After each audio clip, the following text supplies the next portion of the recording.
What we're seeing here is bipartisan, bicameral legislation, meaning both the House and Senate, Republicans and Democrats, are introducing legislation that would withhold funding to the World Anti-Doping Agency. The U.S. funds about $3.7 million every year, and it's the largest funder of WADA. This stems from a dispute just months before the 2020 Olympics, where over 20 Chinese swimmers tested positive for a performance-enhancing drug called TMZ, which increases stamina and shortens recovery time. WADA was told by the Chinese officials that the swimmers were food poisoned by bad hamburger meat. WADA took the claims at face value and allowed the swimmers to compete. But news of this didn't emerge until years later, and that's what has lawmakers so upset. And WADA failed to follow its own rule book here. These positive tests were hidden from the public and remained secret for 3 years. Instead of working with us to ensure an even playing field, WADA has worked against us at every turn.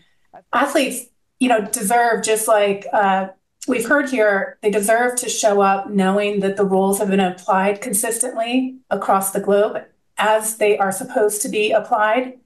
And they need that so that they can have faith that their dedications, hard work, sacrifices are going to mean as much as they should. Now, WADA came out issuing this response saying, quote, "As we've seen over recent months, WADA has been unfairly caught in the middle of geopolitical tensions between superpowers, but has no mandate to participate in that." The 2028 Olympics are scheduled to be held in Utah, but the International Olympic Committee said that if WADA isn't respected, that could be revoked. Lawmakers' response were that these international bodies were attempting to cover up an investigation. This brazen attempt by the IOC and WADA to force Utah to interfere in an investigation would win the gold medal in blackmail. I feel like that threat was somehow written in Beijing.